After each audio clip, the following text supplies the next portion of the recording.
Bismillahirrahmanirrahim. Ve kul lil mu'minati yaghdudne min ebsarihin. Başörtüm, kimliğim, hürriyetimdir.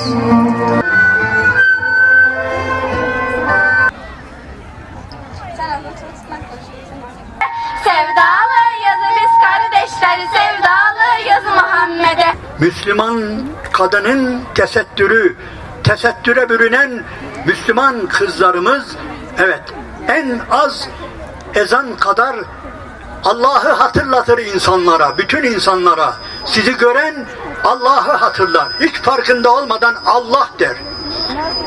Kim der bunu? Dindar insanlar mı der? Hayır. Dindar olmayanların da aklına Allah gelir. Sizi görür görmez Allah'ı hatırlarlar. Ama bazıları öfkelenir. Niye? Çünkü Allah'ı hatırladığında bazı günahkarlar, çok günahkarlar, İslam'la, imanla, edeple, haya ile arası iyi olmayan insanlar da Allah'ı hatırlar ve çıldırırlar. Niye? Çünkü sizi görünce Allah'ı hatırlarlar, ahireti hatırlarlar, hesabı hatırlarlar, mizanı hatırlarlar ve onun için çıldırırlar. Sizi görmek istemezler. Ama diğer insanlar sizi görünce hemen Allah der. İnnemel mü'minûnellezîne izâ zükirallâhu vecilet kulûbuhum. Onlar Allah hatırlatıldığı zaman onların kalpleri ürperir buyurduğu gibi. Evet, öylesine muazzam bir görev yapıyorsunuz. Belki farkında değilsiniz ama evet, bu bir gerçektir. Kardeşler, size soruyorum. Allahu Teala'nın insanoğluna ilk emri nedir biliyor musunuz? Bazıları diyor ki işte efendim namazdır. Bazıları diyor ki ikra'dır. İkra. Hayır, ikra Hazreti Peygamber'e geldi. Hazreti Peygamber daha dün geldi. 1400 sene önce geldi. Ben bütün Adem oğullarına Allah'ın ilk emri nedir? Onu soruyorum. Nedir biliyor musunuz?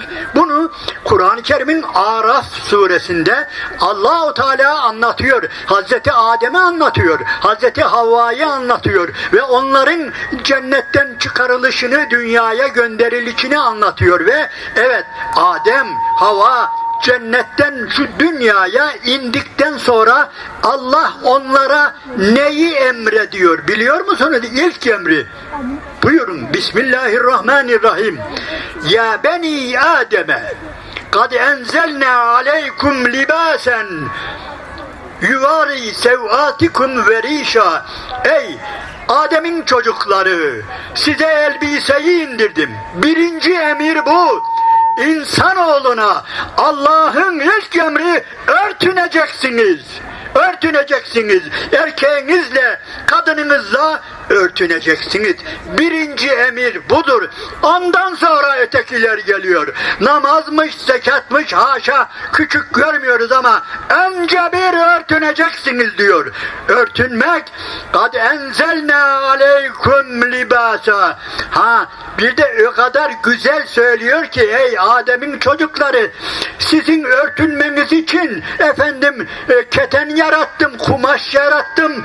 Öyle demiyor. Kad enzelna aleykum. İndirdim diyor. Size elbiseyi indirdim diyor. Elbise bu yönüyle Allah katında öylesine muhterem, öylesine muhteşemdir kardeşler. Evet, çünkü o sizi bir takım kötülüklerden uzaklaştırdığı gibi, örttüğü gibi size şahsiyet verir, size kimlik verir. Zâlike min âyâtillah. İşte bu Allah'ın ayetlerindendir. Ne? Elbise Allah'ın ayetlerindendir, işaretlerindendir, şiarlarındandır. Ve Allah'ı hatırlatan, dünyada insanoğluna Allah'ı hatırlatan edeptir, hayadır, kızaran yüzdür ve tabii bunların en başında nedir?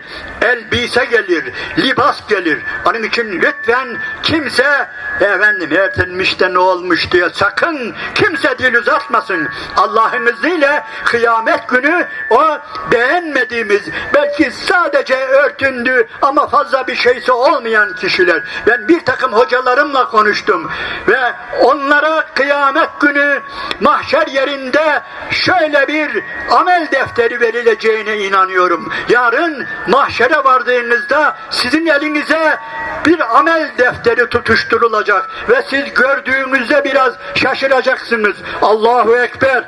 Bu nasıl bir amel defteri?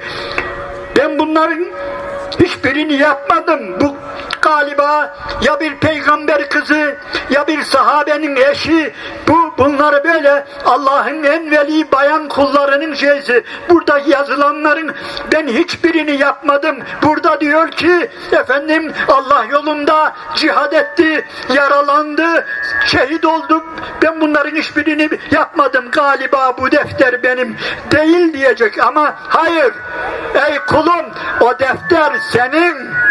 Hatırla, sen öyle bir dünyada yaşıyordun ki, sen öyle bir mekanda yaşıyordun ki, sen benim peygamberimin, hani o öyle buyurmuştu, men temesseke bi sünneti, Efendimiz öyle buyuruyor, men temesseke bi sünneti inde fesadi ümmeti felehu ecrun mi'etü şehidin. Ümmetimin fesada uğradığı bir dönemde kim benim sünnetime, benim yoluma yapışırsa Allah ona 100 şehit sevabı verecek buyuruyor. Bazıları bunun abartıyor, ya böyle şeyle olur mu?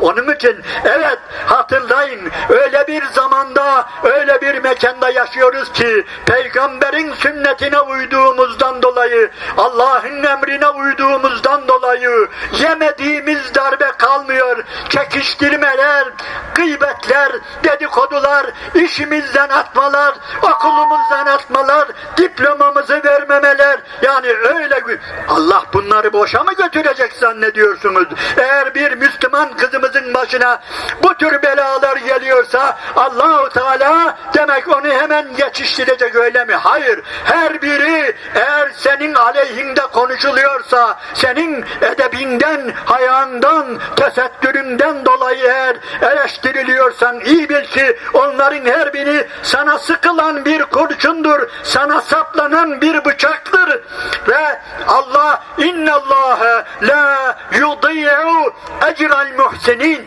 Allah asla hiçbirini zayi etmeyecektir ve kıyamet günü ne yapacak? Karşımıza çıkaracaktır. Kardeşler, size bir şey söylüyorum, abartmıyorum. Bu elbise var ya, bu tesettür var ya, vallahi bugün dünyanın en büyük kafirlerinin, Amerika'sının, İsrail'in, Avrupa'nın, Rusya'nın bilmem neyin en çok çekindiği, inanın bizim erkeklerde görüyorsunuz, hakaret değil de bizden korkmuyorlar. Erkeklerden korkmuyorlar. Artık 300 yıldan bu tarafa hiçbir yerine fethedebildik, hiçbir şey yapamazdık. Yani ortada fazla bir şey yok ama sizden korkuyorlar.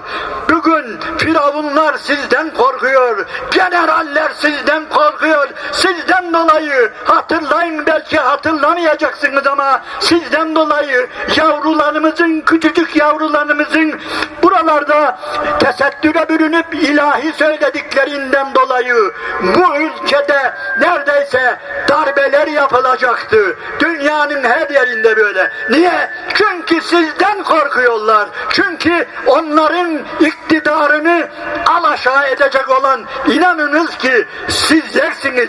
Bunu bal gibi biliyorlar ve bundan dolayı size düşmanlık ediyorlar. Sizin üzerinize çullanıyorlar. Ekranlardan, çarşılardan, bilmem nelerden. Onun için ben diyorum ki bazı hocalarımızın zıttını düşünüyorum. Ben böyle şey yapıyorum, bilmiyorum. Siz ne dersiniz? Ben diyorum ki örtüneceksiniz ve dışarı çıkacaksınız. Ya hocam olur mu ya? Müslüman kadın evinde. Ne demek ya? Sen ondan sonra çıkacaksın, şikayet edeceksin. Ne diye? Efendim çarşılar, pazarlar, şöylesine kötü ki okullar, meydanlar, kampüsler, ahlaksızlar, terbiyesizler oraları doldurmuş.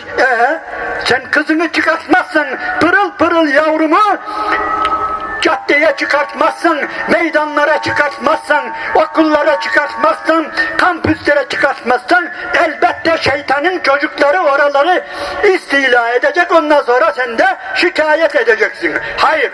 Onun için diyoruz ki kardeşler, belki garibinize gidebilir ama güzelce örtünen, özellikle örtünmeyi güzel yapan ve örtünmeyi sevdiren kızlarımız, size sesleniyoruz. Allah için dışarı çıkın. Allah için yazın biraz caddelerde, meydanlarda. Çünkü siz ezanlar gibi Allah'ı hatırlatıyorsunuz. Ezan 5 dakikadır. Tamam, ezanda insanlara Allah'ı hatırlatıyor ama hemen bitiyor. Hatta bazıları Müslüman bile olsa ya ne zaman içinde olmuş falan vaktin geçtiğini şey yapıyor. Ama tabii bazıları Allahu Ekber der demez sesini duyar duymaz toparlanıyor. Ayak üstüne atmışsa kendine geliyor. Aziz Allah diyor, kalkıyor. Tamam ama örtü öyle değil. Örtü 5 dakikalığına değil. Caddede gittiği müddetçe, çarşıda gittiği müddetçe, görüldüğü müddetçe, sınıfında, dersinde yani bulunduğu müddetçe o heybetiyle, o muazzam görünüşüyle inanınız ki alemlerin Rabbi olan Allah'ı hatırlatıyor.